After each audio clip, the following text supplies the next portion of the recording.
pusing BBM naik terus. Sementara bahan bakarnya kita nggak bisa irit. Oke guys, balik lagi di Wayudi Fadilah. Nah, kali ini kita akan ngebahas mengenai gimana sih caranya menghemat BBM. Nah, pusing BBM, harga BBM naik terus kita nggak bisa mengendalikannya. Nah, gimana caranya supaya kita bisa hemat BBM? Oke, kita bahas satu-satu ya guys. Nah, poin yang pertama adalah pastikan dulu tujuan kita guys. Nah, jadi kita harus tahu dulu nih tujuan kita mau kemana. Jangan kita gambling, nggak tahu tujuan kita mau kemana. Jadi pastiin dulu nih sebelum kita berangkat, kita pastiin dulu tujuan kita mau kemana, terus kondisi jalannya seperti apa. Nah itu perlu dipastiin dulu guys. Jadi kita harus rencanain dulu nih kita mau kemana gitu kan. Jadi kita bisa jauh lebih menghemat bahan bakar kita. Jadi kita tahu nih tujuan kita ke sana, kondisi jalannya seperti apa, di jam-jam berapa kondisinya lancar. Nah itu perlu kita patut pertimbangkan. Dengan perencanaan itu kita bisa jauh lebih efektif. Contoh nih, di jalan sana macetnya tuh jam sekian gitu kan ya. Kalau memang bisa kita berangkat ke sana di jam-jam selain jam rame tadi, itu jauh lebih bagus. Kenapa? Karena itu bisa menghemat BBM. Nah, yang kedua adalah kita harus tahu dulu nih kondisi dari kendaraan yang kita pakai. Jadi, kita harus tahu dulu nih performa mobil kita. Ya. Yang pertama, yang paling penting adalah mulai dari saluran bahan bakar. Ya, jadi saluran bahan bakar kita harus perhatiin saluran bahan bakar seperti filter bensinnya gitu kan. Itu harus benar-benar diperhatiin, udah pernah ganti atau udah pernah dibersihin atau belum.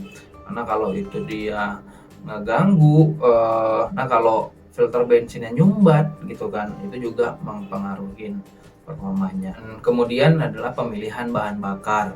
Nah, pemilihan bahan bakar yang bagus itu menjadi proses pembakaran juga menjadi sempurna. Jadi istilahnya jangan mobil kita butuh ronnya tinggi gitu ya, butuh ron yang 92 ke atas, ya kita pakai yang ron 90-an atau ya 92 ke bawah. Itu juga kurang, performanya jadi semakin berkurang. Itu juga bisa menyebabkan bahan bakar kita menjadi boros. Nah, kemudian filter udara. Nah, teman-teman harus benar-benar cek filter udara. Kenapa? Itu adalah saluran pernapasannya. Saluran pernapasan pada kendaraan itu menjadi terhambat sehingga proses pembakaran juga menjadi berkurang. Nah, jadi benar-benar dicek, dibersihin, diservis lah. Nah, kemudian cek di bagian pengapiannya, guys. Nah, mulai dari busi, koil dan lain itu pastiin. Kemudian di businya, guys. Nah, kalian busi, koil dan lain-lain di proses pengapian benar-benar dipastiin itu bagus semua tanpa ada kendala apapun. Kemudian cek throttle bodinya, sensor-sensornya dibersihin, jangan sampai ada sumbatan-sumbatan debu-debu yang menempel di sensor-sensor di throttle body. Jadi benar-benar dibersihin throttle bodinya jadi sehingga keadaannya menjadi optimal. Nah, itu membuat mesin kita menjadi lebih efisien. Oke, setelah pengecekan kendaraan, kita lanjut ke yang ketiga, yaitu cara mengemudi kita.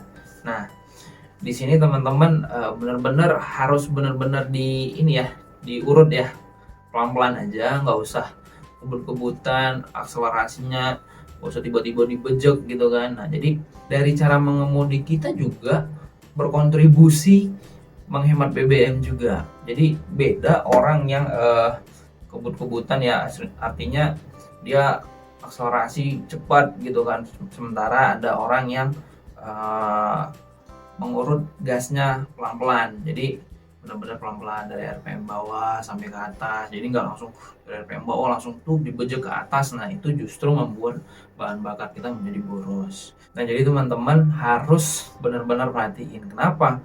Karena kan kita ambil contoh di ada mode eco ya, gitu ya. Jadi mobil teman-teman kalau ada mode eco ya diikutin mode eco-nya. Nah, dari mode ekonomis berkendara tadi, teman-teman bisa mastiin bahwasanya bahan bakar yang dibakar di dalam ruang bakar itu menjadi lebih efisien dan terbakar semua. Jadi hindarinlah akselerasi yang terlalu cepat, menyalip sana sini. Kita konstan aja, gas kita konstan. Kemudian sesuaikan dengan kecepatannya. Kalau di jalan tol disesuaikan. Nah, intinya adalah jangan berkendara di RPM yang tinggi, usahain di bawah 3000-an gitu ya. Di bawah 3000 di stabil tapi konstan, jalan aja sampai ke tujuan. Hindarin lah, makanya tadi hindarin jalan-jalan macet kalau memang bisa. Nah, yang keempat adalah AC. AC berpengaruh nggak untuk di bahan bakar? Nah, justru AC ini cukup berpengaruh ya. Sekitar 30-an persen bahan bakar itu terkuras oleh AC. Nah, ini balik lagi ya ke AC, tipe AC-nya juga.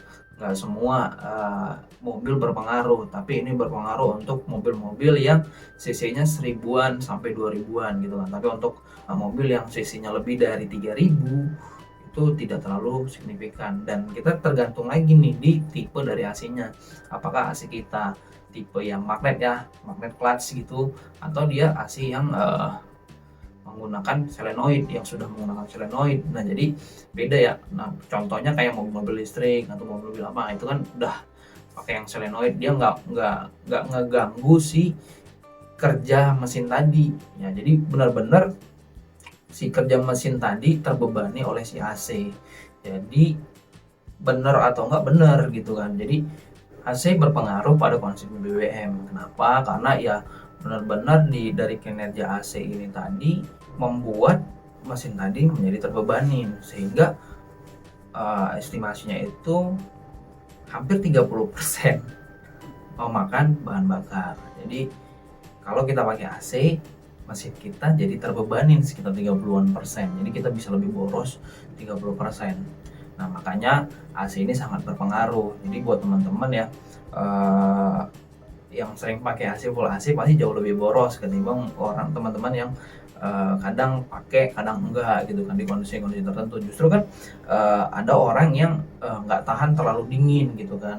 Dan kebanyakan orang kadang justru bikin udara di dalam kabin tuh menjadi sangat-sangat dingin. Itu justru membuat si bahan bakar tadi jauh lebih boros. Apalagi kalau temperaturnya itu semakin rendah, jadi semakin dingin gitu kan. Sebenarnya itu membuat kinerja AC jauh lebih boros. Kenapa? Karena dia akan berusaha terus-terusan maksa si kompresor tadi untuk bekerja, jadi sehingga jauh lebih boros. Makanya perbedaan antara yang pakai AC sama yang nggak pakai AC itu cukup signifikan. Yang kelima adalah pemilihan kaca film. Nah, teman-teman harus tahu dulu nih pemilihan kaca film mana yang bagus. Jadi fungsi dari kaca film ini yang pertama adalah memantulkan sinar matahari. Jadi benar-benar teman-teman harus tahu mana kaca film yang bagus untuk memantulkan sinar matahari sehingga panas di dalam kabin itu bisa berkurang. Nah, jadi nggak semua kaca film yang gelap ya, artinya persentasenya gelap gitu kan, persentasenya contoh 80-an persen kegelapannya bisa memantulkan sinar matahari jauh lebih bagus. Belum tentu, tergantung kualitas dari si kaca film tadi. Justru kadang ada kaca film yang tidak terlalu gelap, justru pemantulan sinar mataharinya jauh lebih bagus ketimbang yang gelap tadi gitu kan ya. Balik lagi, makanya teman-teman harus benar-benar selektif memilih kaca film tadi gitu. Dan yang keenam adalah pemilihan warna kendaraan mobil kita. Nah, justru warna ini cukup berpengaruh kepada irit BBM kita. Kenapa?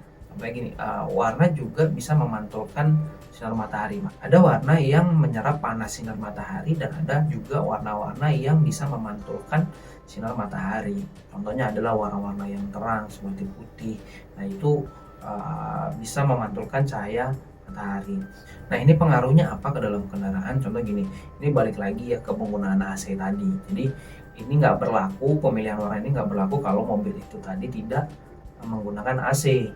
Nah, kalau mobil itu menggunakan AC, ini bisa berpengaruh. Kenapa? Karena kondisi di dalam kabin mobil kita itu semakin panas. Ketika mobil kita warnanya menyerap panas, sehingga kondisi kabin itu menjadi sangat panas dan kinerja AC jauh lebih berat. Nah, itulah makanya kenapa warna juga cukup berpengaruh kepada keiritan bahan bakar. Nah, jadi teman-teman bisa memilih warna-warna yang lebih terang. Cuman warna-warna yang lebih terang ini teman-teman mungkin jauh lebih ekstra untuk perawatannya. Oke, sekian dulu dari Wahyu Fadilah. Dan jika teman-teman ada yang mau bertanya, silahkan tanya di kolom komentar. Jika video ini bermanfaat, jangan lupa klik subscribe dan tekan tombol loncengnya.